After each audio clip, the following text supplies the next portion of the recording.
மதிப்பிற்குரிய ரிஷபம் ராசி நண்பர்கள், சகோதர சகோதரிகள் அனைவருக்கும் எனது கனிவான வணக்கங்கள்.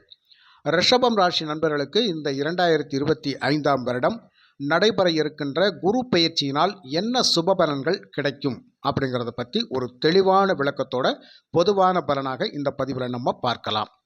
பொதுவாகவே ரிஷபம் ராசி அப்படிங்கிறது இந்த 2025ஆம் வருடம் மட்டுமல்ல, 2027 வரைக்கும் ஒரு நல்ல டபுள் ஜாக்பாட் அடிக்கக்கூடிய அமைப்பில் எல்லா விதத்திலையுமே ஒரு பாசிட்டிவான பலாபலன்கள் கிடைக்கும் அப்படிங்கிறதான் ரிஷபராசிக்கு உண்மையான விஷயம்.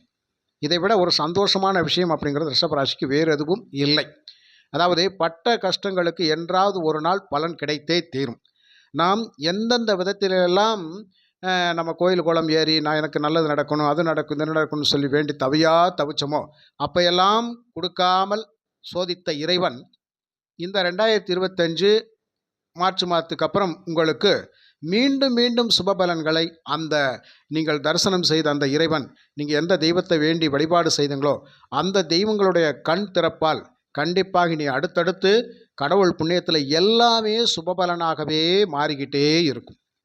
இதுதான் ரிஷபராசிக்கு டபுள் ஜாக்பாட் அப்படிங்கிறது. அது என்னங்க டபுள் ஜாக்பாட்?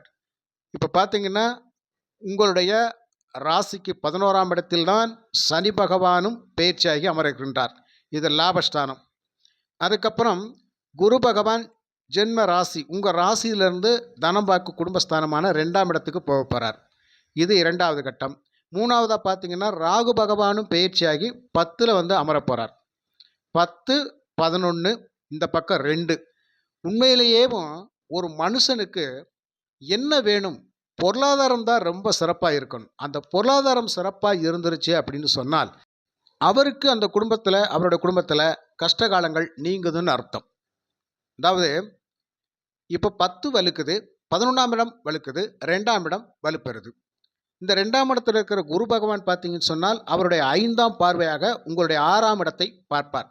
ஐயா, நான் கஷ்டப்பட்டு உழைச்சி ஓடா தேயிறேன் ஐயா, எனக்கு ஒரு பிரயோஜனம் கிடையாது ஐயா, என் கையில் காசு பணம் தங்க மாட்டேங்குது ஐயா, எப்போ பார்த்தாலும் கடன் பிரச்சனை ஐயா, உழைச்சி சம்பாதிச்சு நான் வட்டி கட்டினதான் மிச்சம், அதுக்கப்புறம் நான் ஆஸ்பத்திரி செலவழித்ததான் மிச்சம், பற்றாக்குறைக்கு யாரையோ நம்பி கடன் வாங்கி நான் பொறுப்பேற்றதான் மிச்சம், அந்த கடனை நான் கட்டினதான் மிச்சம், நிம்மதி சந்தோஷம் அப்படிங்கிறது கொஞ்சம் கூட கிடையாது ஐயா, உட்காந்து ஒரு சோறு நிம்மதியாக சாப்பிட முடியல, இவ்வளவு உழைச்சி இதுக்கெல்லாம் ஒரு விமோசனம் கிடைக்குமா அப்படின்னு சொல்லக்கூடிய அமைப்பில், விமோசனத்தை கொடுக்கக்கூடிய அமைப்பில் தான் இந்த குரு பகவான் தனவாக்கு குடும்பஸ்தானத்திலிருந்து அவர் 5ஆம் பார்வையாக உங்களுடைய 6ஆம் இடத்தை பார்க்கின்றார்.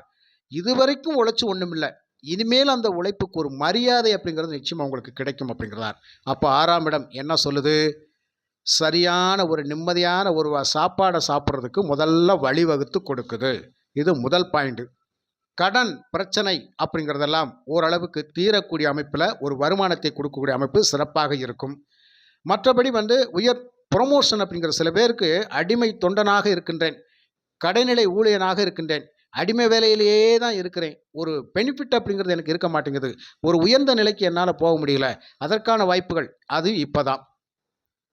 அப்போது அடிமை வேலையிலேருந்து கொஞ்சம் உயர்வடைய போகிறோம் அப்படின்னா என்ன அர்த்தம்? இந்த வேலையை விட்டு இன்னொரு வேலைக்கு மாறி அந்த வேலையில் நம்ம சிறப்பாக செயல்பட போகிறோன்னு அர்த்தம். புரியுதுங்களா? அப்போது அடுத்து நமக்கு நகர்வு அப்படிங்கிறது சூப்பராக இருக்கும், அருமையாக இருக்கும். அப்போ நம்ம தொட்டு போயிட்டே இருக்கலாமா? அடுத்தடுத்து போய்கிட்டே இருக்கலாம். புரியுதுங்களா? ஒரு நல்ல சர்வீஸ் அப்படிங்கிறது நமக்கு கிடைக்கும். அப்போ நல்ல வாய்ப்புகளை தக்க வைத்து இந்த 6ஆம் இடத்துல நம்ம ஒரு உயர்வான இடத்துல நம்ம உட்கார போகிறோம். அப்போ நோய் எதிரி கடன் வம்பு வழக்கு எதுவுமே கிடையாதுன்னு அர்த்தம். புரியுதுங்களா? அதுக்கப்புறம் பார்த்தீங்கன்னா அதே 2ஆம் இடத்திலிருந்து குரு பகவான் 7ஆம் பார்வையாக அவருடைய வீட்டை பார்ப்பார். உங்கள் ராசிக்கு 8ஆம் இடம், தன் வீட்டை தானே பார்ப்பார். இந்த ராசிக்கு 8ஆம் இடம் அப்படிங்கிறது என்னது? ஒரு மனிதனுக்கு ஆயுள் ஸ்தானம். அது மட்டும் இல்லாமல் ஒரு ஆயுள் நல்லா இருக்கணும் ஐயா, ஆனால் ஆயுள் தீர்க்கமாக இருக்குது, ஒவ்வொரு நாளும் அவமானப்பட்டு, அசிங்கப்பட்டு, வெக்கப்பட்டு, துக்கப்பட்டு, துயரப்பட்டு, கோர்ட்டு கேஸு, வம்பு வழக்கு, அடி தடி, இப்படியான விபத்து கண்டங்களை எல்லாம் சந்திச்சுக்கிட்டு ஒவ்வொரு நாளும் போராடி வாழ்க்கை வாழ்கிறதெல்லாம் ஒரு ஆயுள் கிடையாது. அதுக்கு அந்த ஆயுள் தேவையே இல்லைன்ற மாதிரியான ஒரு சூழ்நிலையெல்லாம் நம்ம சிந்திப்போம். இதுக்கு நம்ம இருக்கிறதுக்கு பேசாமல் போய் சேரலாம் அப்படின்லாம் சில பேருக்கு தோணியிருக்கும். அந்த அளவுக்கு சிரமங்களை கடந்து வந்திருப்பீங்க. எதை தொட்டாலும் நஷ்டம், எங்கே போனாலும் கெட்ட பேர், அவப்பேர், எவ்வளவு பணம் பொருள் சம்பாதித்து உயர்ந்த நிலையில் இருந்தாலும் சர்க்கல்களை சந்தித்து சில பேர் பார்த்திங்கன்னா அசையாத சொத்துக்களை எல்லாம் இழந்து தவிக்க வேண்டிய கட்டாயத்திலலாம் இருப்போம். அடுத்த நிலத்தை விற்கணும், வீட்டை விற்கணும், விற்றுட்டு வேறு எங்கிட்ட போயிடலாம், இந்த இடத்துல குடியிருக்க முடியல, நமக்கு சொந்த வீடே சூனியமாக இருக்குது, பரம்பரை சொத்துக்குள்ளே நம்ம குடியிருக்கக்கூடாது அப்படிங்கிற மாதிரியான சூழ்நிலையெல்லாம் இருந்திருப்பீங்க. அப்போ இந்த காலகட்டத்தில் இதுக்கு முன்னாடி நீங்கள் உங்களுக்கு என்ன நடந்திருக்கும்? அந்த அசையாத சொத்துக்கள் எல்லாம் இழந்து தவிக்கக்கூடிய அமைப்பில் எல்லாம் இருந்திருப்பீங்க. ஆனால் இப்போ அந்த குரு பயிற்சிக்கு அப்புறம் மீண்டும் ஒரு சொத்தை வாங்கக்கூடிய அமைப்பில் நமக்கு ஒரு யோகம் கிடைக்கும்.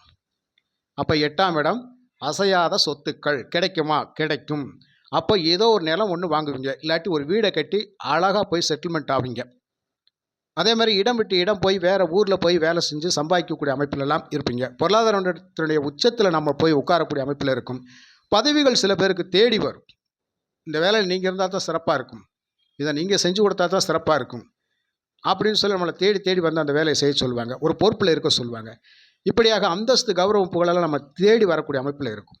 நீங்களே வேணாம் வேணான்னு சொன்னாலும் வழிய சில உதவிகள் கூட வந்து உங்களுக்கு கிடைச்சிக்கிட்டே இருக்கும்.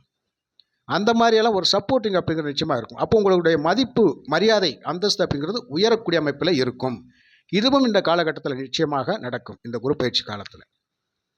அவருடைய 9ஆம் பார்வை அப்படிங்கிறது உங்களுடைய ராசிக்கு 10ஆம் இடத்தில் விடும்.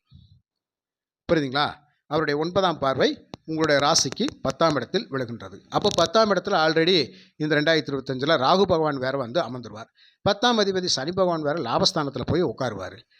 இதை விட என்னையா சிறப்பு வேணும்? அப்போ கர்மஸ்தானம் வலுக்கின்றது. ஐயா, இது வரைக்கும் எந்த வேலையிலுமே என்னால் நீடித்து இருந்து பணம் பொருள் சம்பாதிக்கவே முடியலையா. எந்த வேலைக்கு போனாலும் 10 நாள் மாறிக்கிட்டே கிடந்தேன். ஒரு நிலையான வேலை இல்லை. எந்த தொழிலை செஞ்சாலும் நான் செஞ்சு நஷ்டப்பட்டிருப்பேன். இந்த தொழிலை விட்டு இன்னொரு தொழிலுக்கு நான் தாவியிருப்பேன். பிஸ்னஸை மாற்றி அமைச்சு அதில் எனக்கு பல லட்சங்கள் லாஸு. இதனாலேயே செஞ்ச தொழிலை நான் விட்டுட்டு ஒதுங்கிட்டேன். இப்போ அந்த தொழிலில் எனக்கு கடன் வேறு உட்காந்துக்கிட்டு இருக்குது. அந்த கடனால் நான் தவிச்சிக்கிட்டு இருக்கிறேன். தலைக்கு மேலே வெள்ளம் வந்து இழுத்துட்டு போகிற மாதிரியான ஒரு சூழ்நிலையில் நான் இருக்கிறேன் அப்படின்னு சொன்னால் இனிமேல் எனக்கு எப்படியா இருக்கும்? அதை மாற்றி கொடுக்கக்கூடிய அமைப்பில் 10ல் ராகு இருந்து மிகப்பெரிய பதவி யோகத்தை கொடுப்பதோடு மட்டுமல்லாமல் தொழில் வாய்ப்பை கொடுத்து, சரியான வருமான வாய்ப்பை கொடுத்து உங்களை மேம்படுத்த போகிறார். அவ்வளவுதான். அப்போது ஏதோ ஒரு சூழ்நிலையில் நம்ம நல்லா வரப்போகிறோம் அப்படின்னு தான். அப்போது சிறந்த தொழில் வாய்ப்பு, வேலை வாய்ப்பு நிச்சயமாக கிடைத்தே தீரும். அப்போ குருவுடைய 9ஆம் பார்வை 10ஆம் இடத்தில் விழுகின்றது. அப்போ ராகுவும் இங்கே பன்மடங்கு உயர்த்துவார். 10ஆவதுக்கு குருவனுடைய பார்வையும் உங்களுக்கு சிறப்பாக இருக்குது. 10ஆவதுக்கு அந்த 10ஆம் இடத்தினுடைய அதிபதி சனி பகவான் லாபஸ்தானத்தில் வேற இருக்கிறார்.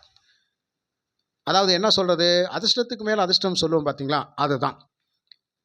அப்போ இந்த மாதிரி அனைத்து விஷயங்களிலுமே இப்போ பார்த்தீங்கன்னா ரிஷபராசியில் இருக்கக்கூடிய குழந்தைகளெல்லாம், ஆரம்ப கல்வியில் இருக்கவங்கெல்லாம் அற்புதமாக படிக்கக்கூடிய அமைப்பையா, வாக்கு உண்மையில் சிறந்து விளங்கக்கூடிய அமைப்பையா, கல்வியில் ரொம்ப சிறந்து விளங்குவாங்க, பேச்சுக்கள் அருமையாக பேசுவாங்க, ஆனால் கரெக்டாக பேசுவாங்க, பக்காவாக பேசுவாங்க, நீதி நெறி ஒழுக்கத்தோடு பேசுவாங்க. உங்கள் வாக்கு உண்மை அப்படிங்கிறது பொது வெளியில் சூப்பராக இருக்கும். நீங்கள் சொன்னால் மற்றவங்க கேட்கக்கூடிய அமைப்பில் இருக்கும். அந்த மாதிரியெல்லாம் உங்களுக்கு சிறப்பான ஒரு செயல்பாடு அப்படிங்க. தன செல்வத்துக்காரங்க நீங்கள் 2ல் இருக்கின்ற பொழுது குருபவன் தங்கத்துக்கு அதிபதி இல்லையா, ஆபரணங்கள், தங்க ஆபரணங்கள் வாங்கி மகிழக்கூடிய அமைப்பையா, தேவையானதை அடையக்கூடிய அமைப்பையா. அப்போ வருமானம் அப்படிங்கிறது, தன செல்வங்கள் அப்படிங்கிறது குடும்பத்தில் வந்துக்கிட்டே இருக்கும். அதுக்கு 10ஆம் இடம் வலுப்பெறுது. அபிலாசைகள், நீண்ட நாட்களாக என்னுடைய தேவைகளை பூர்த்தி பண்ண முடியாமல் தவிக்கின்றேன். அனைத்து விஷயம், வாழ்க்கைக்கு தேவையான அத்தனை விஷயங்களும், இதை குறிப்பிட்டு சொல்வது, மனுஷனுக்கு நிறைய தேவைகள் இருக்குது, இதில் அத்தனை தேவைகளும் தான். அப்போ உங்களுடைய தேவைகள் நீங்கள் உங்கள் மனசில் நினச்சி பாருங்கள். அந்த தேவைகள் அப்படிங்கிறது எனக்கு எப்போயாவது பூர்த்தி ஆகுமா? பல கேள்விகள் இருக்கும்.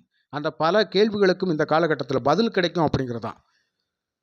புரியுதுங்களா? அப்போ எதை குறிப்பிட்டு சொல்வது? மனிதனுடைய ஆசைகள் எண்ணற்ற ஆசைகள். கட்டாயம் நம்ம ஒரு 10 ஆசைகள் வச்சுருந்தாலும் அதில் கண்டிப்பாக ஒரு 8வது நிறைவேறும் அப்படிங்கிற அமைப்பில் இருக்கும். அப்போ அபிலாசைகள் பூர்த்தியாகும். லாபத்துக்கு மேலே லாபம். எந்த தொழிலை செஞ்சாலும், எந்த துறையில் இருந்தாலும் இந்த ரிஷபராசி நண்பர்களை இந்த வருஷம் முதல் 2027 வருஷம் வரைக்கும் அடிக்கவே முடியாது. அந்த அளவுக்கு பக்கா பிளான் பண்ணி பிஸ்னஸ் மேக்னெட் அப்படின்னு சொல்லக்கூடிய அமைப்பில் மேலே வருவீங்க. சில பேர் வந்து சில தொழில் வாய்ப்பு உங்களுக்கு வழியை வந்து கொடுப்பாங்க. நல்ல நல்ல வாய்ப்புகளெல்லாம் உங்களுக்கு தேடி வரும் ஐயா. குருமார்களுடைய ஆலோசனை கிடைக்கும். பெரியவங்களை கூப்பிட்டு சில வழிமுறைகள் சொல்லுவாங்க. கிடைச்சா தக்க வச்சுக்கோங்க. வழிய வழிய வரும் நல்ல வாய்ப்புகள், வழிய வந்து கிடைக்கும். இந்த சந்தர்ப்பத்தை நழுவ விட்டுறாதீங்க. ஒரு வருஷ காலம் அப்படிங்கிறது குரு பகவான் 2ஆம் இடத்தில் இருக்கிற பொழுது எந்த ஒரு குறைபாடும் வராது.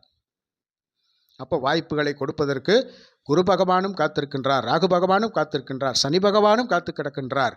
அப்போ இத்தனை கிரகங்கள் நமக்கு வருடாந்திர கிரகங்கள் சூப்பரான பயிற்சியாகி நமக்கு ரிஷபராசி நண்பர்களுக்கு ரொம்ப ரொம்ப பக்கபலமாக இருக்க போகுது. அப்போ வாழ்க்கையில் செல்வ நிலை உயரும், நிதிநிலை உயரும், பட்டம் பதவி புகழ் அந்தஸ்து கௌரவம் கிடைக்கும். இதுவரைக்கும் நாம் அசிங்கப்பட்டு அவமானப்பட்டு வாழ்ந்திருந்தால் அதுக்கெல்லாம் ஒரு விமோசனம் அப்படிங்கிறதுக்கான தலை நிமிர்ந்து நடக்கூடிய அமைப்பு இருக்கும். யார் யாரெல்லாம் நம்மளை வெறுத்து பேசுனாங்களோ, ஒதுக்கி பேசுனாங்க, அவங்க முன்னாடியெல்லாம் நீங்கள் தலை நிமிர்ந்து வாழக்கூடிய அமைப்பு அப்படிங்கிறது இப்போ உங்களை பார்த்து அவங்க தலை தெறிக்க ஓடுவாங்க. அந்த மாதிரியான ஒரு அமைப்பு அப்படிங்கிறது நிச்சயமாக இருக்கும். தலை நிமிர்ந்து வாழ்கிற வாழ்க்கை அப்படிங்கிறது எனக்கு எப்போ கிடைக்கும்? இப்போ தான். அப்போ ரிஷபராசி தலை நிமிர்ந்து நடக்க போகுது. ஒரு மிகப்பெரிய விஸ்வரூப வெற்றியை பெறும் அப்படிங்கிற எந்த ஒரு மாற்று கருத்தும் இல்லை. அப்போ ரிஷபராசினுடைய சூழ்நிலைகள் எப்படி இருக்குது? பக்கா பிளானிங், போட்ட பிளான் சக்ஸஸ். எந்த திட்டம் போட்டாலும் அது நிறைவேறியே தீரும். அது வெற்றியில் தான் முடியும். அப்போ தோல்விகள் இனி இல்லை. எந்த ஒரு காரியமும் இனி தடைபட போகிறது கிடையாது. முயன்று முன்னேறி போயிட்டே இருக்கலாம். எப்பேற்பட்ட தடையையும் உடைச்சு எரிஞ்சு முன்னுக்கு வரக்கூடிய அமைப்பு அப்படிங்கிறது ரிஷபராசிக்கு உண்டு. இந்த ரிஷபராசி பெண்களெல்லாம் இந்த காலகட்டத்தில் கவலைப்பட வேண்டிய அவசியமே கிடையாது. உங்களால் சாதிக்க முடியாத ஒன்றுமே கிடையாது. மாணவர்களால் சாதிக்க முடியாத ஒன்றுமே கிடையாது. தொழில் அதிபர்கள் சாதிக்க முடியாத ஒன்றுமே கிடையாது. சாதாரண ஒரு ஊழியராக இருந்தால் கூட உங்களுக்கு மிகப்பெரிய பதவி அப்படிங்கிறது தேடி வரும். அனைத்து விஷயங்களிலுமே ரிஷபராசி நண்பர்களுக்கு அதிர்ஷ்டத்துக்கு மேலே அதிர்ஷ்டம்தான். அப்போது 95% நற்பலன்களை கொடுப்பதற்கு காத்து கொண்டிருக்கின்றது இந்த குரு பயிற்சி. புரியுதுங்களா? 4ஆம் இடத்தில் கேது பகவான் மட்டும் அமருவார். இந்த 4ஆம் இடம் சுகஸ்தானம். உடல் ஆரோக்கிய சம்மந்தப்பட்ட விஷயங்களை மட்டும் கரெக்டாக பார்த்துங்க. வேறு ஒரு குறைபாடும் கிடையாது. உடல் ஆரோக்கியத்தை மட்டும் கரெக்டாக பார்த்துக்குங்க. மற்ற விஷயங்கள் எல்லாமே ஆட்டோமேட்டிக்காக சக்ஸஸ் ஆகிடும். புரியுதுங்களா? அப்போ ரிஷபராசிக்கு குரு பயிற்சி தலை நிமிர்ந்து வாழ வைக்கப் போகின்ற குரு பயிற்சி அப்படின்னு சொல்லி மற்றும் ஒரு நல்ல பதிவில் நான் உங்களை சந்திக்கின்றேன். நன்றி, வணக்கம்.